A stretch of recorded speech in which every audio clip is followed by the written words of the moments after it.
Xin chào tất cả các bạn, hôm nay thì mình sẽ đi giới thiệu cho các bạn một dự án ISO mới có tên là Aircraft. Và đây là website chính thức của dự án Aircraft. Và dự án này thì vòng pre-ISO thì sẽ bắt đầu sau 9 ngày 14 giờ và 53 phút tới. Các bạn có thể tham gia để có thể nhận được các phần thưởng lớn từ chương trình. Và với một công ty Aircraft thì sẽ là một hiệp hội các chuyên gia và công ty chất lượng cao trong ngành du lịch.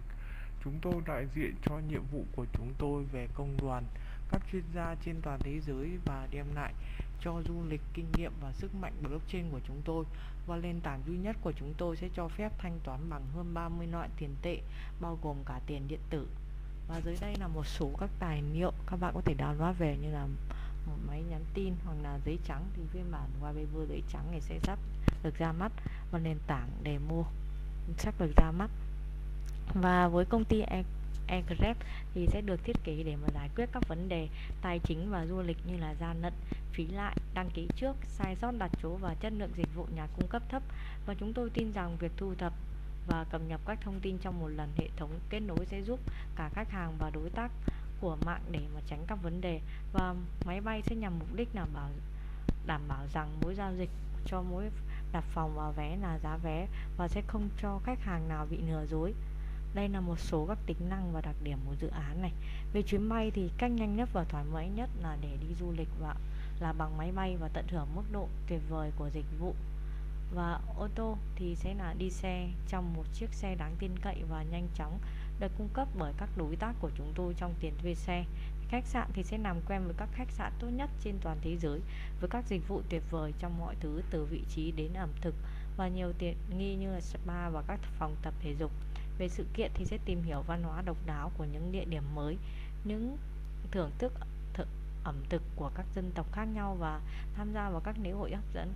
Về phà và các tàu du lịch thì chúng tôi sẽ cung cấp giá tốt nhất trên phà và tàu du lịch ở Bắc Euro và trong biển Địa Trung Hải và trong xung quanh các châu Á, và tận hưởng tầm nhìn tuyệt đẹp của cabin thoải mái của bạn, và thưởng thức các bữa ăn trong nhà nghỉ và chỉ thư giãn trong kỳ nghỉ.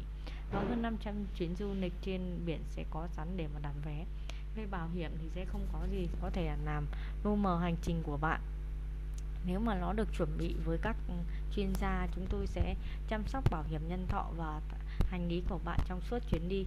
Bảo hiểm chuyến đi có thể là bao gồm mọi thứ từ hành lý bị mất đến chăm sóc y tế khẩn cấp, và nó có thể là hoàn trả trong trường hợp mà bảo hiểm hủy bỏ. Và chỉ cần chọn gói bảo hiểm du lịch phù hợp hoàn hảo từ một trong những nhà cung cấp đáng tin cậy của chúng tôi.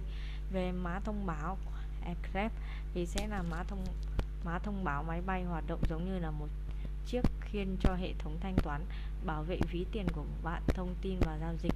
Và token sẽ là cần thiết để mà trả tiền cho các dịch vụ khác nhau. Chỉ cần giữ chúng trên ví điện thoại của bạn trong ứng dụng, và hơn 30 loại tiền tệ có sẵn để mà trao đổi. Và các thẻ ERC20 dựa trên Ethereum sẽ được phát hành trong ISO, và việc phát hành thẻ hệ thống blockchain máy bay và các mã thông báo cũ sẽ được hoán đổi với đồng xu mới. Và các bạn có thể xem thêm trong báo cáo chính thức của chúng tôi. Và đây là một số các ưu đãi tốt nhất của dự án.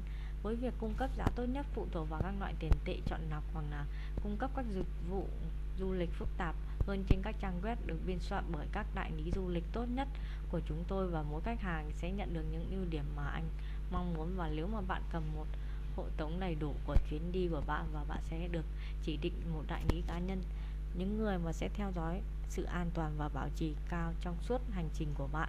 Về các ứng dụng của Aircraft thì ứng dụng của Aircraft sẽ là một ứng dụng phức tạp bao gồm ví để mà thực hiện thanh toán trong hệ thống, và ứng dụng tìm kiếm để mà tìm các ưu đãi tốt nhất cho dịch vụ từ ngoài trang web. Và ứng dụng sẽ được bảo mật bằng xác thực 2 yếu tố cho trang tổng quan và giao dịch. Về vòng tay thanh toán của Aircraft thì là vòng đeo tay thanh toán này sẽ được trang bị module và sẽ cung cấp các khoản thanh toán trong hệ thống. Và vòng đeo tay sẽ được kết nối với các ứng dụng của bạn và sẽ cho phép bạn thanh toán các dịch vụ tại các khu nghỉ dưỡng của chúng tôi. Và vòng đeo tay này sẽ được trao cho các khách hàng VIP của nền tảng Aircraft trong thời gian lưu trú tại các khách hàng 5 sao của chúng tôi. Và trên đây là một số các thông tin thì mình đã đi review cho các bạn về dự án.